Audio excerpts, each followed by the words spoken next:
बेलापुर नामक गांव में एक गरीब किसान अपनी पत्नी के साथ उसके टूटे फूटे मकान में रहता था। उस किसान का नाम रामू था और उसकी बीवी का नाम कमला था। वह बहुत भोला था। सब उसके भोलेपन और सीधेपन का फायदा उठाते थे। रामू रोज अपने खेत में जाकर बहुत मेहनत से काम किया करता था। खेत में से जो अनाज मिलता, वह उन अनाज को गांव के बाजार में बेचने जाता था। रामू के भोलेपन का फायदा उठाकर गांव वाले उसके अनाज के बदले उसे आधा पैसा ही देते थे। हर बार अनाज का आधा पैसा मिलने की वजह से कमला गुस्से से रामू को बोली, आप बहुत ही भोले हो, इसलिए गांव वाले आपके भोलेपन का फायदा उठाते हैं और हर बार इतने सारे अनाज के आधे पैसे देते हैं। आप गांव के बाजार में अपना अनाज मत बेचिए, आप उसी अनाज को दूसरे गांव के बाजार में बेचिए।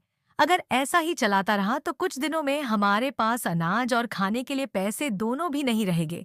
रामू बोला, तुम चिंता मत करो, ऐसा कुछ नहीं होगा। रामू के ऐसे बोलते ही उसकी बीवी गुस्से में वहां से चली गई।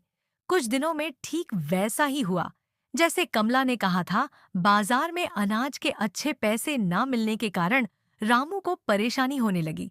धीरे धीरे करके रामू के घर में खाने के लिए भी कुछ नहीं बचा। रामू रोज की तरह खेत में काम करने के लिए गया और वहीं कमजोरी की वजह से बेहोश होकर गिर गया।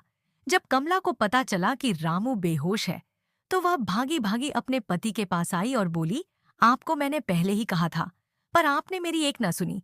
अब आप बस आराम कीजिए, खेत का सारा काम मैं देखूंगी। उस दिन के बाद से कमला ने खेत का सारा काम संभाला और फसल भी बहुत अच्छी हुई थी। यह देखकर रामू और कमला दोनों बहुत खुश हुए।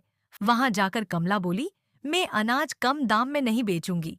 मेरे पति बहुत बीमार है और आप लोग जो पैसे देते हो हमारे अनाज के, वह हमारे लिए काफी नहीं है। यह सुनकर वह लोग बोले, हम तो इतने ही देंगे और यह भी देखते हैं तुमसे अनाज कौन दूसरा खरीदता है। आखिर तुम्हें यहाँ ही आना होगा। अपना अनाज बेचने के लिए यह बोलकर सब लोग वहां से चले गए। कमला दुखी होकर घर वापस जाने लगी। तभी रास्ते में उसे एक सेठ मिला। सेठ ने उसके पास इतना सारा अनाज देखकर पूछा कि तुम यह सब लेकर कहाँ जा रही हो बहना। तभी कमल ने सारी बात सेठ को बताई। सेठ ने सारी बात सुनकर बोल, बहन अगर तुम्हें कोई आपत्ति ना हो तो तुम क्या अपना अनाज मुझे बेच सकती हो, मेरी एक बहुत बड़ी दुकान है। यह सुनकर कमला खुश हुई और सेठ से बोली, आप मेरे अनाज की अच्छी कीमत दीजिए, आपकी बहुत कृपा होगी। हम जैसे गरीब पर